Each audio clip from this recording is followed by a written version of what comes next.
Hey everybody. Sorry I haven't made a video in a while. Been kind of hectic. I guess creating this new lifestyle for myself and relearning how to do everything again is kind of it's kind of been stressing me out. It's funny because I watch my video, I usually watch the last one that I made so that I can kind of see what it was that I talked about because I'll usually forget. And every time I watch it, I'm looking at myself and I don't even feel like I'm that person anymore. And the things that I'm going through now are a lot different than the things I went through just last week or the week before. And I've become more, the word they use is desensitized to the feeling I get when I'm having to walk over a lot of leaves or walk over grass or paths that I haven't already played out in my head. They've been having me go outside and walk on stuff. And to take it a step further, I've actually been having to work on learning to be alone. To be just completely honest, I'm really fearful of doing things by myself. A part of being an adult and just being able to live freely and thrive is by being able to be by yourself in public sometimes. Before going to this treatment program, I was actually just stuck in my house for a good 3 or 4 months actually.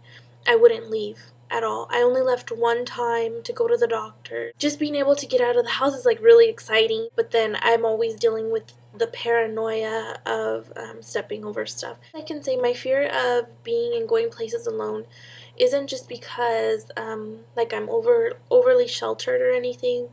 There were a few incidents in my life growing up where I was almost kidnapped.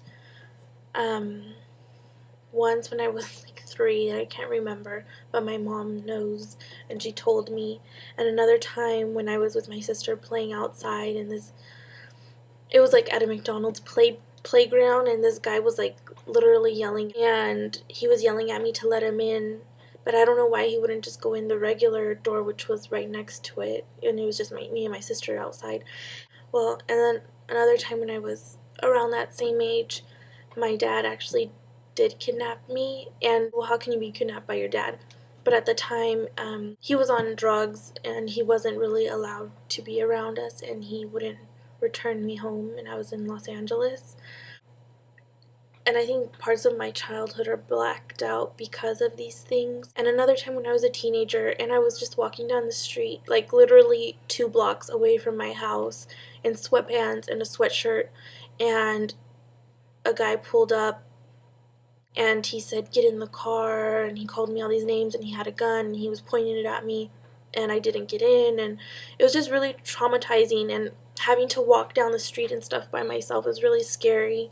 My anxiety gets really bad with it. In the neighborhood where the treatment center is, I've been able to get 7 houses away. They take you out into the community, and I've gone to the grocery store by myself, but I know they're there, so I know somebody's there if something were to happen to me. But I'm just really, really scared of getting kidnapped or sexually harassed. From my experience, I've been sexually harassed quite a few times, even when I was actually in when I was in an outpatient program for after my suicide attempt. I was even sexually harassed there.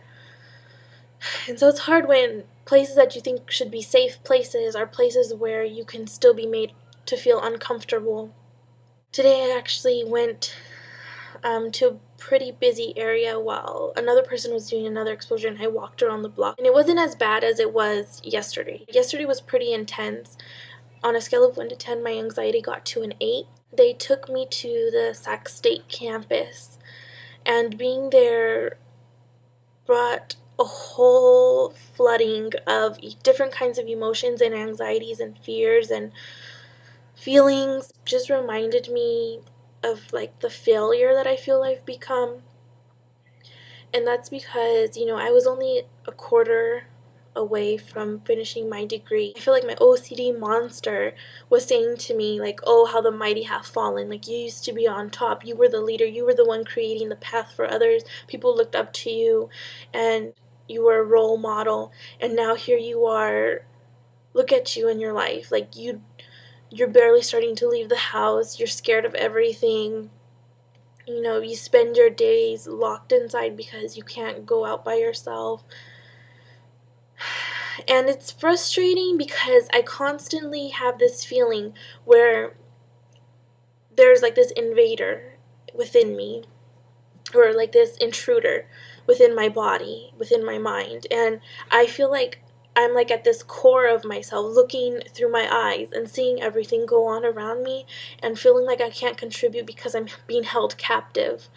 Um, I don't know if other people feel like that, but that's the best way I can describe it. Doing this, being alone stuff, is a lot scarier than hand washing and stuff, because at least with the hand washing, it only involves me. Being out in public is like having to trust strangers that they're not going to hurt you. I'm an intelligent person and I have this wealth of knowledge within my head that I just want to get out, and I want to research and I want to read, and I can't even read because I will go over and over and over and over and over to keep thinking I missed a word, and so I can't even get through a book.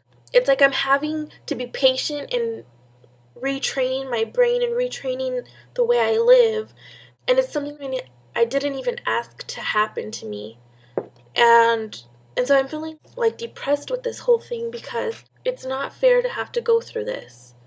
And it's not even my fault, you know? It just, and the thing is, it's like a neurobiological thing, so it's not like I can just easily change it. It's something you're gonna live with for the rest of your freaking life.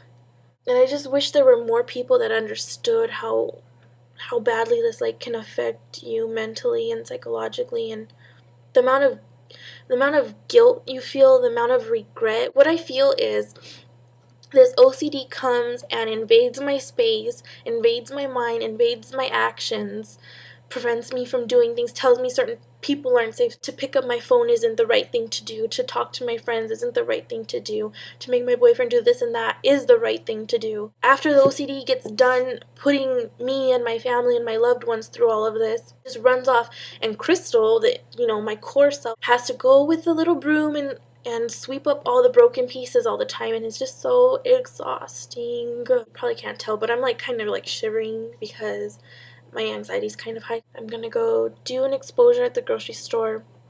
He's gonna wait in the car while I go inside to the store by myself and buy some milk. I feel like I'm gonna start crying in a little bit because I'm kind of scared.